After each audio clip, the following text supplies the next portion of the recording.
This is the Cloud Ace podcast, bringing you the latest in cloud security through captivating chats with fascinating cybersecurity experts who are leaving their mark on the industry. Cloud Ace is brought to you by the SANS Institute and hosted by SANS fellow Frank Kim. And now, prepare for departure. We are cleared for takeoff. Here's your captain, Frank Kim. Hello and welcome to the SANS Cloud Ace podcast. With us here today, we have Mike Melo, who is not only the CISO, but also the head of IT leading up the entire technology program at LifeLabs. Mike, thanks so much for joining. Hey, Frank, thanks for having me. All right. Hey, well, let's go ahead and dive right into it. And, I like to start these conversations starting with a little bit of personal history. Can you tell us a little bit about hey, yourself, where you come from, and maybe how that wound up helping you get into security overall? Yeah, absolutely. So I've been in cybersecurity almost 15 years now. I'm based in Canada. And for the last 5.5 years, I've been with LifeLabs, transforming their cybersecurity practice, and now also their IT services practice, right? Which includes the data center services, the end user services, ITSM, all the fun stuff of IT. Went to school for not necessarily security engineering, but did a lot of networking and software development work at school. Came up through kind of the security engineering practices and architecture, then got into security leadership and really kind of focusing in now on post-breach transformational stuff. Nice. Now, back in the day, did you always know that you wanted to get into technology specifically? No, actually, so I was a bit of a jumper. I kind of bounced around a couple ideas. Originally, I was wanting to get into science. So I went to Guelph University to study for virology and ultimately just didn't like it. And then went into music, wanted to pursue my passion of music. As you can see, I have many guitars behind me. But ultimately landed on really trying to pursue what I thought was going to be an up and coming and long sustaining career in cybersecurity, which seems to be fairly accurate these days with the continued growing threats that we face every day. Wow. Okay. Wait, now, did you say that you originally studied virology? Is that the study of viruses? Human viruses, yes. So I almost transposed that from the human side to the digital side now. Nice. Now, hey, before we get more into cyber, you mentioned being a musician and, the guitars. Tell the audience a little bit about kind of your journey in music and where you started and kind of what you do today. Yeah, so I started probably when I was around 15. I played for about 7 years, self-taught, and then went and got a teacher right around the end of it, and then ended up going to Mohawk College for a year for guitar performance. Enjoyed it, but really wanted to focus on something different for my career. Fast forward 13 years, I was actually stopped playing guitar after that, and fast forward 13 years, got back into it. And most recently, actually, I was accepted into Berklee College of Music for guitar performance. So I will be doing Berklee online in my abundance of free time that I have with work and being a father, but finding some time to obviously continue following a passion and a dream of mine. That's incredible. Wow, that's multiple careers there. That's cool that you can do that while you're doing the day job as well. But it's very nice to hear you circling back to your original passion. Yeah, absolutely. I'm excited for it. Yeah. Now, is that a basketball on the back shelf? What is that back there? It is. It is. I would say it's a basketball from a Warriors game where I was in San Francisco and I got to meet Steph Curry, and Steph actually signed the ball for me in the background. So that was a really momentous occasion earlier this year. That so I like to have it on display. I admire his tenacity and just his humbleness. So I kind of keep it as a reminder of that and try to apply that in my everyday. That is awesome. I mean, I'm here in the Bay Area and a Warriors fan, a lifelong Warriors fan before they got good many decades, when they were bad many decades ago. So that is very, very cool. So, being from Canada, I guess you're not a Raptors fan though? Everyone asks me like, who's your team? Originally from Toronto, everyone assumes, you must be a Leafs fan, must be a Raptors fan. I'm just a fan of good sportsmanship, good sports. So it doesn't really matter. I don't truly align to any one team. I do thoroughly enjoy the Raptors. Been to many of those games. Enjoyed lots of their playoff runs. But yeah, the Steph Curry moment was a big one for me. I've always liked what the Warriors have been doing the past decade, but I'm just overall a big sports fan. Yeah, now I still got to keep asking about this. Now, how did that come to pass? Like, how did that meeting come about where, hey, you're meeting him and, getting an autograph ball? Yeah, so a colleague of mine, they brought me out to the game. They're friends of Steph Curry and his investment group as well, Penny Jar, and so we got to go backstage, meet them after the game, Bryant Barr and Steph Curry, and just got to spend some time and just hang out and talk. And yeah, it was a pretty cool moment. Again, super surreal because he's one of the most humble people I've ever met with. And for somebody of that fame and stature, it's always it's one of those moments where you're scared to meet your heroes, but it was actually really cool getting to talk to him. And we're basically the same age. Our birthdays are a couple days apart, so we kind of clicked on that. So cool. I got to tell my daughter, she's going to be envious for sure. Yeah. Now, hey, let's circle back to the day job here. Earlier, we talked about how you're both the head of IT services and security. And if I remember correctly, when you started at LifeLabs, you were started in security specifically, and the CISO there, and the IT and taking over IT came a little bit later. Is that right? And if so, how did that transition occur? Why did that happen? That's correct. So I came into LifeLabs to help build out their cybersecurity practice. Became CISO about a year after I started, with the other CISO kind of exiting and retiring, and led them through their post-breach transformation. Really built out their cybersecurity practice holistically, rebuilt a lot of the customer and stakeholder trust. And then just over 2 years ago, we had another member of the IT practice retired, and he was at the time the director of IT, and I took over the IT shared services practice to really help. I would say the main mandate there was to really, one, transform the IT shared services practice and modernize a lot of it, but then also help drive synergies between both cybersecurity and IT. Assuming most watchers of this podcast can definitely appreciate and understand the tensions that can rise between the two groups. So it was definitely I would say a challenge, but something that I felt passionately about, and that we've been able to really help overcome and drive both practices to a much higher level of maturity and success. Very cool. I see more and more security leaders, CISOs, taking on IT and CIO responsibilities as well over time. Of course, I guess that's the reward for doing the good job is, of course, more work. And you mentioned transformation in IT, and you said that you've been at LifeLabs for about 5 years. So I'm sure the security program has changed a lot during that time. How would you describe how the security program specifically has evolved? And looking back, kind of what's one thing that maybe you might say was maybe a mistake, and another thing that's a lesson learned that everybody should be doing?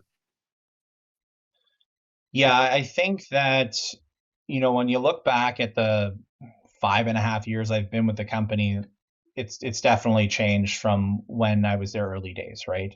Um, I would say though that we are now more focused towards proactive security versus reactive security. So, and a lot's changed in the industry in the last 5 years, right? So we were historically more of a on-prem data center driven organization. Over the past 5 years, we've been transforming more into the cloud first initiatives. So that really has taken us on a different journey in security, and obviously building specific for the cloud. As we know that, not everything is transposable in a lift and shift type model, right? And that's not something that we necessarily subscribe to either, is that we purpose build for the cloud, right? Where it makes sense.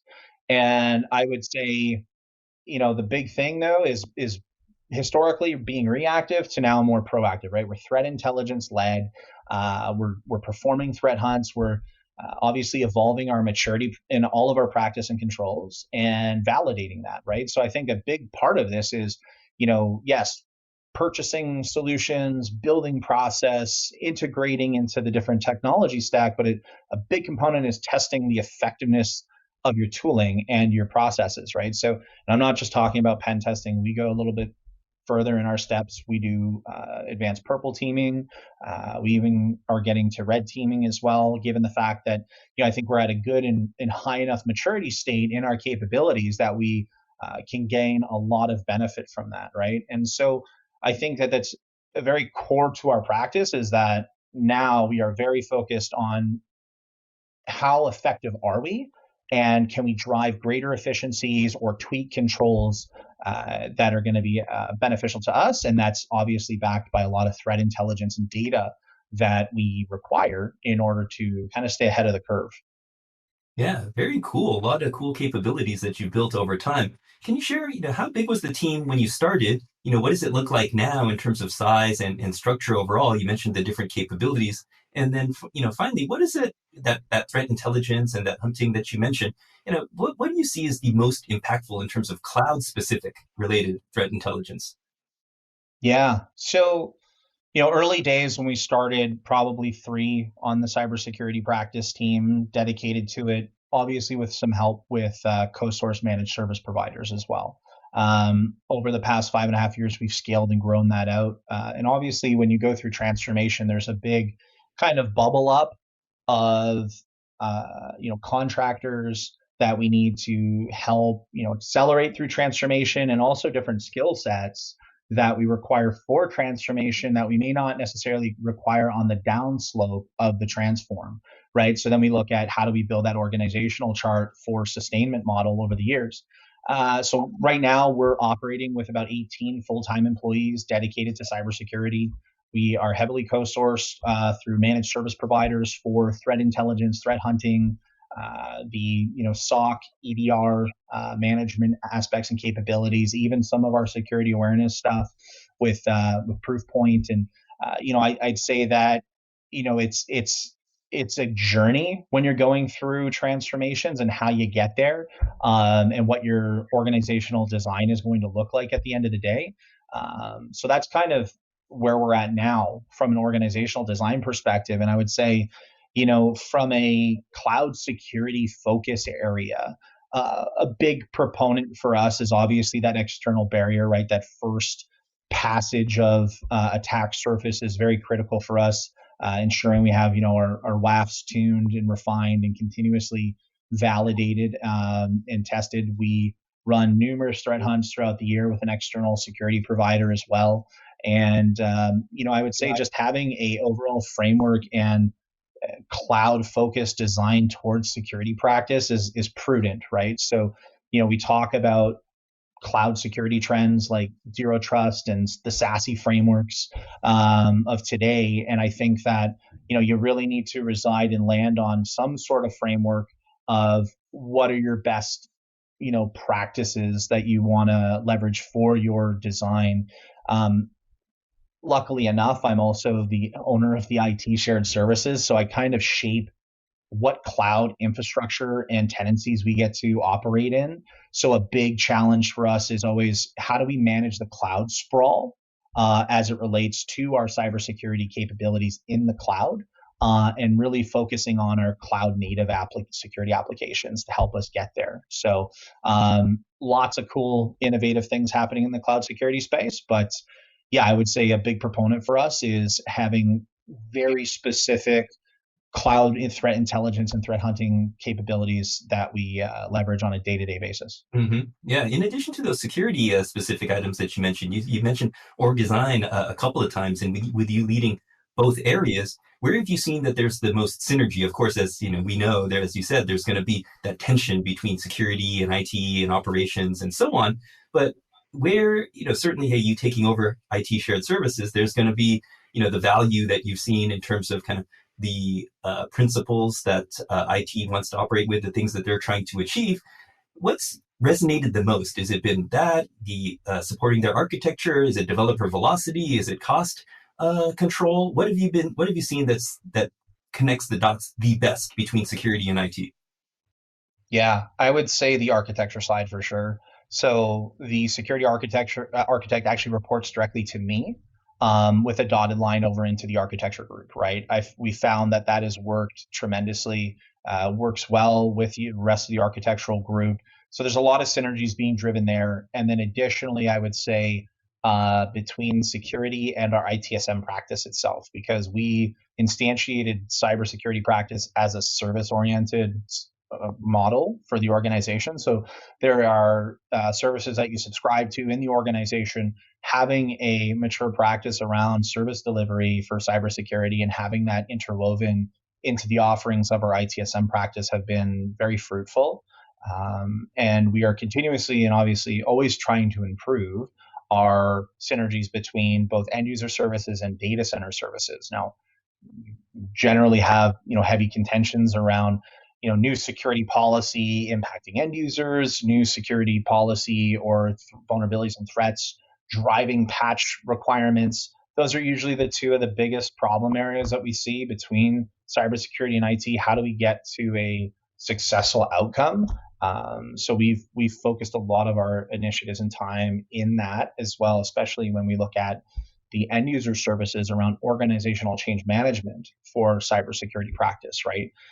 As much as we want to be perfectionists, and there's a I would say theoretical good way of doing security, there is a real way of doing security, and usually it has some sort of interface with an end user. So we focused a lot of our time and attention to driving effective organizational change management to ensure that people are adopting our solutions, creating a better security culture in the organization. Great. With how much the team has grown over the years, and you mentioned doing the shift from the traditional legacy on-premise type of approach to a cloud-first approach, how do you find people, train people, hire people with this mindset in mind and with that cloud security experience?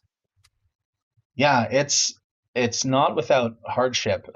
It's challenging, right? It's and again, you have a journey and a life cycle with people too, right? I would say that, our industry as a whole is very fast paced and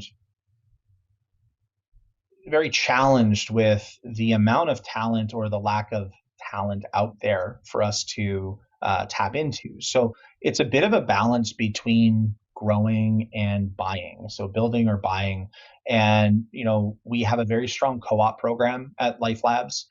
We bring in usually around 5 co-ops each year.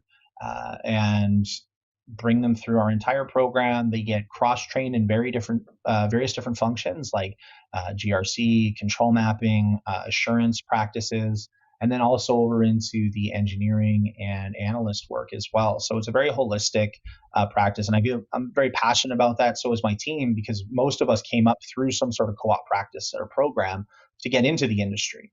Another big part is we are actually a heavy supporter of SANS, right? I've been a SANS graduate for the certification programs for many certificates. So most of my team, I feel strongly about I would say, effectiveness of the SANS training and also the teachers behind it, right? And the material itself, right? It's very well lived through the industry, through practice, and through years of experience.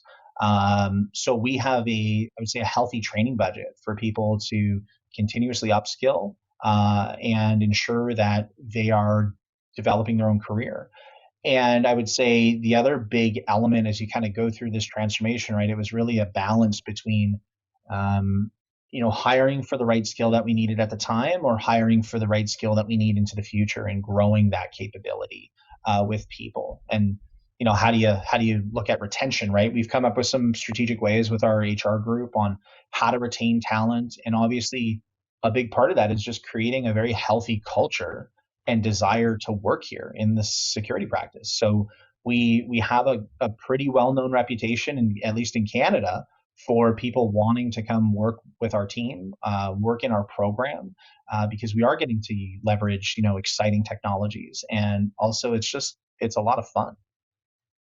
Great. Speaking of those technologies, you mentioned tools and the associated process a little bit earlier ago.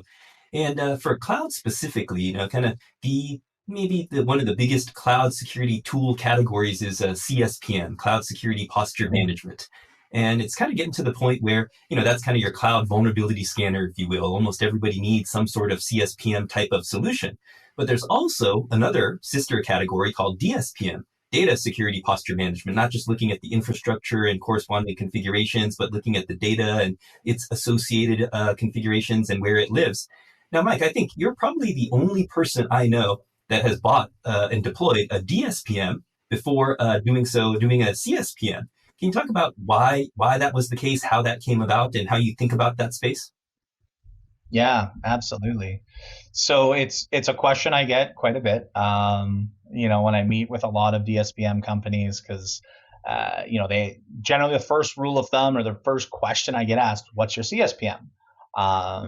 And I think that one just came before the other, right? I think that at the time it made a lot of sense that if you look at the trends of breaches, a lot of misconfiguration breaches in the cloud, things that were just left unencrypted or default creds, just silly things like that, right? Which are very easy to happen, right?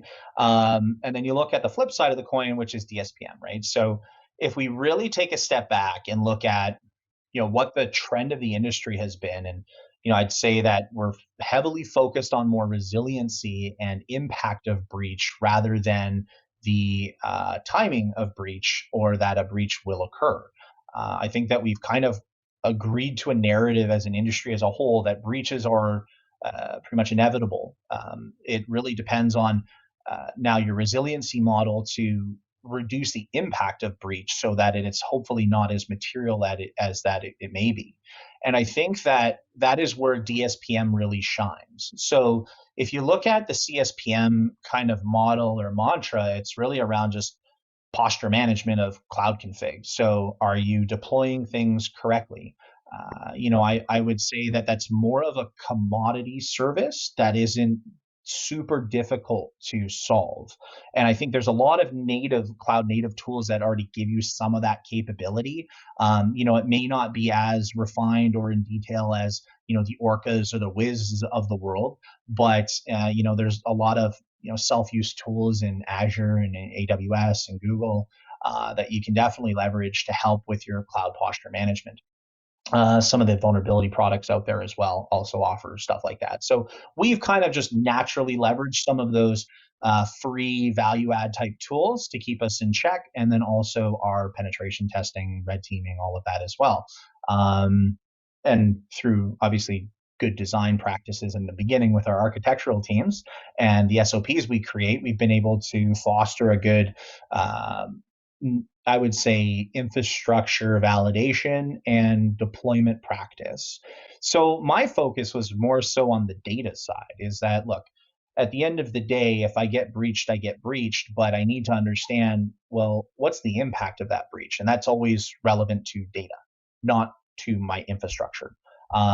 If someone breaches or shuts down a bunch of laptops, not as big of an issue. If it's an archival database, not as big of an issue. Obviously, if it's a patient database in the cloud that gets locked down or whatever the case may be, more important issue. But that's always data driven. Infrastructure is just an abstraction layer to that. So in my mind, DSPM is truly the anchor point of, I would say, cloud security practices right now where it should be. So my narrative and thought process was, look, I want to find the best DSPM product out there, rather than what we're seeing right now is that, yes, we have numerous DSPM products flooding the market because I think everyone appreciates and realizes how important DSPM is. But the challenge you're seeing is that you have all of these CSPM companies that are just kind of spinning up a DSPM type product. They were never really designed with that practice intention in mind. So my focus was, I want to buy a DSPM product that's specifically purpose built for DSPM. And so that's the practice that we went with. And it's not to say that we won't get into the CSPM space in the future, but if I had a decision to make, which I did, it was going to be DSPM is going to drive greater value for me in contextualizing and determining where all my data sets are in the cloud. and what I need to protect in a prioritized fashion, rather than trying to boil the ocean of infrastructure related challenges or configuration challenges, which I could be focusing on in the completely wrong areas because I don't have that data contextualization from DSPM. Yeah, it's very interesting that you mentioned that CSPM is becoming or could become commoditized, because the current generation of CSPM providers, the two most popular, as you mentioned, are Orca and Wiz. And depending on how you count, you can say that maybe that's the third generation of CSPM solutions. The first generation, which was I don't know, about 5-ish years ago or so, that has largely become commoditized, and the equivalent functionality is now in various open source projects. And then there was another generation in the middle there with a little bit more tie into kind of DevOps and the engineering approaches. But, the current generation, right, had that speed to market, time to value in terms of finding those scans. But to your point, right, it really is just a lot of misconfigurations. And a lot of times I find that security teams, lots of people in security teams and CISOs themselves are a little bit confused by this alphabet soup of acronyms and terms associated with cloud security. You mentioned zero trust, you mentioned SASE, security access service edge, but CSPM, DSPM, there's CIEM, there's CNAP, there's CWPP. How do you explain it to your team in terms of, hey, well, where should we actually focus given this big alphabet soup? How do you break it down to make it a little more simple? Yeah, sometimes it's hard even for us CISOs to keep up with all the trends and the acronyms. That's why I like to stay close to what's happening in the industry. I like talking to analysts. I like talking to fellow CISOs in the different CISO communities I'm a part of, to really get a good understanding of, what are we seeing as what's trending, what's coming up, what's happening, what's actually working. But I think the biggest thing that I do with my team is sitting down, and we do security technology road mapping. So we built out a cybersecurity practice model for the next 3 years, and we're still working through some of that. But that is the focus and intention, right? I have to, take what I'm getting from the industry and bring it into my team, and then it's also an open forum for my team to bring in their feedback and their things, right? It's one thing for me to help drive and shape the security technology strategy, but I really heavily depend and rely on my security engineers and practitioners, right? Is that, they're in the thick of it. They're also with their colleagues understanding tangibly, how does this technology work? What's happening in other organizations? Is it effective? Is it difficult to manage? All of these have different factors in weighing out a decision on our journey and path for a security technology strategy. So, we have a pretty open forum and dialogue for healthy conversation around these types of things. And we do kind of almost like show and tells or lunch and learn type things with the team to educate them on new technologies. We have a fairly strong practice around proof of value, proof of concept technologies as well, to also help understand what some of these up and coming products are, and how they work, and how they work inside of our organization and practice, right? And we've had to develop an effective process around what that looks like, because teams can get overwhelmed with proof of concepts. And are you truly validating and testing products adequately enough before you make a decision to purchase or provide advice on, if it wasn't the right decision for you at that point, why and what could be better? I think that all kind of helps encompass and create this learning environment for the team. Mm-hmm. Yeah, very cool. You're one of the most innovative CISOs that I know, in the sense of always kind of trying to keep your finger on the pulse of what's the latest technologies and the latest approaches and the latest tools that are out there, like you were saying. And, you talked about proof of value and proof of concept, maybe bringing in a more established player, or maybe somebody that's a little bit newer, an earlier stage startup, and kind of validating, does the solution actually work? Does it do what they say that it's supposed to do? And that's something that I've tried to do with teams in the past, where I try to allocate some smaller percentage of time, 10, maybe 20% of some portion of the team's time, to doing those types of investigations. Now, to be honest, it was varying degrees of success that I've had, because, as you kind of mentioned, teams get inundated with the day-to-day, distracted with all of the work that needs to get done.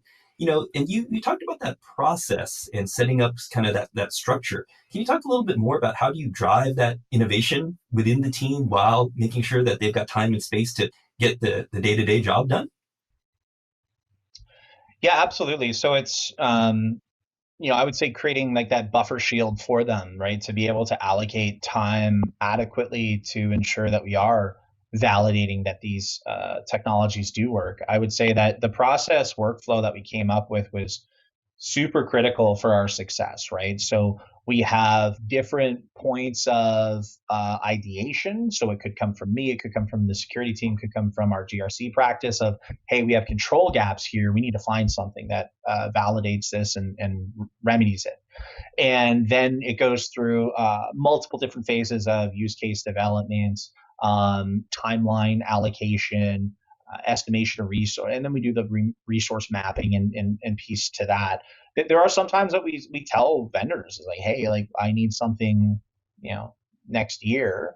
I need to start looking at it this year. I need something in 2 years, but we're not certain as to how this technology is up and coming. Let's start looking at it now, right? But I think the underlying or the underpinning to the success of that is that we have this strategy, this long-term strategy of what we're looking at planning out. So we can kind of get ahead of some of these things. Now, some things come hot and heavy, right? As we look at trying to innovate, trying to keep up with, new technologies, new capabilities. I would say though that it's a conversation where I will go investigate a lot of the times with new product companies. The security conferences are great for doing that. I'm a big fan of RSAC in San Francisco because I love the sandbox innovation area, right? I get introduced to all these amazing new companies that are startups, really kind of challenging the status quo and trying to do something new and innovative. So that's always really exciting to check out. And you can kind of blitz through a lot of this if you effectively manage your time at these conferences to really get a good landscape or lay of the land on what's going on. I would say that at that point, I would then go and validate the product, make sure it lines up to what our strategy is, some of the outcomes and goals I have in mind, and then I introduce them to the team if I think that it's a viable product with the right outcomes for us, and that my team has the appropriate time for it. So again, I kind of act as a bit of a buffer for my team in any sort of innovative practice, but we generally try to allocate at least, I would say that 15% bracket of focus on proof of value time throughout the year, because it is one thing to always be focusing again on that reactive stage. Again, we have to be more proactive, and so that's where we've definitely allocated the right amount of time to ensure that we can identify these new technologies and validate them, that it is something that's coming, and maybe we don't get it right away. Maybe we validate and say, okay, let's circle back in 12 months. Let's do a quick market reevaluation to see where things are at, and then we procure a solution. And obviously, we work through all of our supply chain and sourcing teams and a lot of their help through a lot of this. Yeah, that's great. That's also great that you get them involved so early in the creation of that security roadmap, that technical roadmap, because it's got benefits for the team, your program, the company overall, but benefits for them personally as well in terms of, hey, to be honest, they're probably not going to stay at LifeLabs forever. Eventually people do move on, and, that gets them ready for whatever the next thing may come as in terms of being introduced to those kind of cutting edge cyber and cloud capabilities. I agree. I do have a good track record thus far at LifeLabs. So we have only lost 2 people to resignation in the 5.5 years I've worked there. So I'm quite proud that we've created a team where we have a lot of growth and development in our group, and people have stuck around. But again, my philosophy is always I want to encourage people to be better, be the best version of themselves, learn as much as they can, and just flourish in the industry, whether that's with us or outside. I'm happy to support that, but I obviously treat them well enough that, and they want to stay. And that's kind of been demonstrated in our retention capabilities at the company. Man, that's an amazing retention rate, right? Congratulations. That's great. Yeah. Do you have any open recs right now? No, we've closed them all, unfortunately. I'm sorry, Frank. Yeah. Hey, the before we switch gears here a little bit, I want to ask you. So we talked about a lot of things, different processes, capabilities, how you run the team and build the team and give opportunities. What are you most excited by in cybersecurity or the cloud security space overall? So what am I most Yeah. excited by? Huh. Okay. So I would say we've already kind of talked about it, but like DSPM is a big thing I'm passionate about right now. And I think the main reason for that is because it's almost like we found the lost treasure. Like we've been on this treasure hunt of how can we do better security in the cloud. And this is we've hit the holy grail, I think, of security technologies that are really allowing us to rapidly assess our cloud security posture when it comes to that data element, right? It's pretty incredible if you think about it, right? Like we've looked at the history of data classification methodologies and tooling, and nothing out there has been super successful in the cloud environment. One, based on speed, and two, based on accuracy. And from there, where do you even go? Right. I think that, most organizations have long struggled to do effective data loss prevention programs because of the inability for data classification tools to really drive, I would say, great accuracy and speed. And so for us, at least for me, I think that this is a total game changer, the DSPM space, because not only do we get to index through data at a very high speed through samplings, we're able to get a pretty great quality, accurate depiction of what data exists out there. And so, I've been in a lot of different road mapping sessions with various DSPM companies, and like it's not moving fast enough for me. I want it to go so much faster because I see all the amazing things and incredible intentions that these companies have that they can lead us to a very strong data security practice in the cloud. Which, why do we need that? Well, we had most companies had a pretty good data security practice, I would say, on premise, right? We had greater controls over database access. Like there was just this kind of traditional means of how do you provision access to data, how do you get access to data, where can you store it? All of those things were well defined constructs, and I would say a very repeatable practice over the past couple decades. When you moved into the cloud, now everyone is just standing things up. You can spin up, spin down. Like it's a very agile environment. You're trying to empower your DevOps program. How do you keep up with all that pace of play? And then on top of it, how do you manage financially the cost and overhead to it, right? So one of the big things that we're doing right now is a FinOps practice for our entire cloud environment. And that doesn't just focus on financial operations because it has tertiary benefits around, Terraform type automation. So we developed a full SRE program around creating greater automation. How do I stand things up? And really driving security into that is a huge component. But I think the biggest thing for us is, where are you creating data? Where are you storing it? For how long? And how can I secure it? So that is always going to be the main construct, I think, for any CISO, is that how do I secure my data? Because that is where you find the impact of breach. And reducing that is going to make us and our organizations more successful in securing our customer information, in securing any sort of IP or any of that type of information. It's the most prudent asset that we have as an organization, and I think that that's the most excited spot that I'm seeing right now is the DSPM space. Well said. All right. Well, hey, with that, let's go ahead and switch things up a little bit. Let's go ahead and move on to our reverso question here and give you an opportunity to switch things up, put on the interviewing hat, and ask me any question that you'd like. All right. I just want to say this is like such a cool concept that I get to be kind of in your shoes now. So, Frank, one question for you is, if you could do it all over again, like your career, do you think you would follow the same exact path, or would you follow a completely different career path, or maybe just a different path in your current career? Wow. Yeah, that's a really good question. I think an element of this has come up on prior episodes, but not asked in exactly the same way. And to be honest, I don't know. I was one of those people, I'd always been interested in technology and, taken CS classes and knew how to program and those things. But, I had no idea. It was literally, I don't know, maybe a month or two before graduation. And I had no idea what I was going to do. And I was at about a month ahead. I was like, I guess I need to get a job and pay for these student loans and pay for my apartment and things like that. And it was definitely in retrospect. Of course, there's that famous Steve Jobs quote from his commencement address at Stanford, right? You can only connect the dots looking backwards, not looking forwards.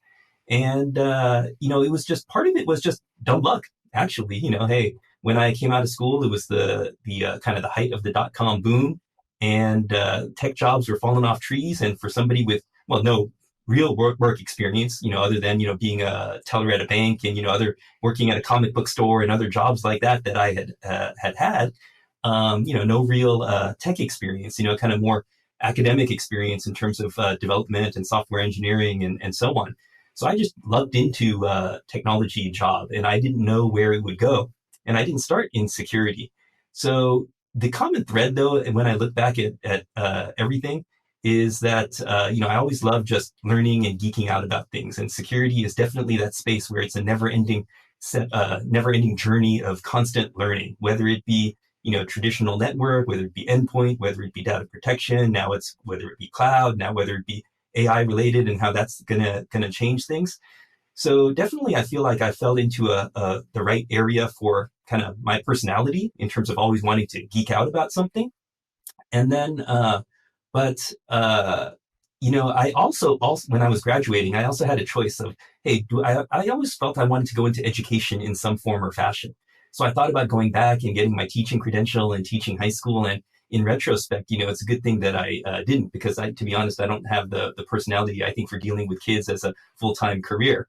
And so now to happen to lug into, being involved with SANS and teaching with SANS now for a long time, getting into quote unquote education in that way, right? I think that also kind of fits. So I think, long story short, directionally, hey, it all worked out and it landed where it was supposed to, but I had no plan whatsoever. So I can't really say what my plan should be. But I'm curious, Mike, I want to ask you, we talked about at the beginning your love for music. If you could go back, do you think you would do that differently too? Yeah, it's a tough one, and I think that I think everything happens for a reason. Like, I'm a big believer in that. And you know, I think it really comes down to timing. Everything has a specific time that it needs to unfold or evolve in your life. And I think at the time, like, music just wasn't the right decision for me at the time. Right. And I think that seeing how everything is played out, like, obviously I wouldn't change anything for the world. And if anything, having a successful career has enabled me to, you know, maybe not be a struggling artist or musician. That is, the common thread for musicianship these days, right? And I'm still able to connect with my passion about, I would say both music and cybersecurity. I would say that things unfolded the way I think they should have. I do wish that I may have not, paused music for 13 years. It's obviously a lot of time that has gone by and passed, but I don't regret it, because I had 13 incredible years without music in my life, at least playing guitar. But I got to build a family, wife and kids, and I'd say that I like where my journey has gone. I like where it's heading, and I've been able to rekindle my excitement and passion for music, which I think is more available to me now than it was back in the day. So I like where it is. I like the journey that I went through. If I had have looked at it, 20 years ago and be like, where am I going? I was the same as I didn't know what I wanted to do. I was all over the place. I wanted to be a lawyer at one point. Again, I wanted to be a virologist, a musician. There was even a time where I wanted to drop everything and go study Shaolin Temple Kung Fu in Asia, and that didn't happen. Unfortunately, I'm not a ninja, but there's many different opportunities and journeys in life. But I think that the one I've lived thus far has been incredible, and I'm happy for the journey that I've taken thus far.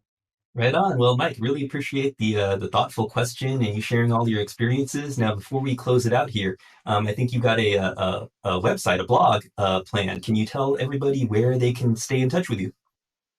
Yes. Thanks for that, Frank. So I'm launching my own website very shortly here. It's going to be called CISOMike.com. No weird spelling or anything like that.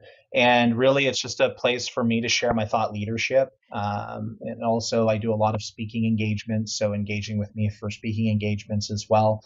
But really trying to help bring my experience and, I would say innovative thought practices to the masses to help them think of things maybe a little differently, and share my insights as well to help them on their security journey. All right, excellent. Well, hey, it's crazy that CISO Mike, the domain was actually available. So congrats on finding a good domain. And everybody, you can keep in touch with Mike there. Mike, thank you so much for joining us here today. Really appreciate it. Thanks for having me, Frank. This is a pleasure.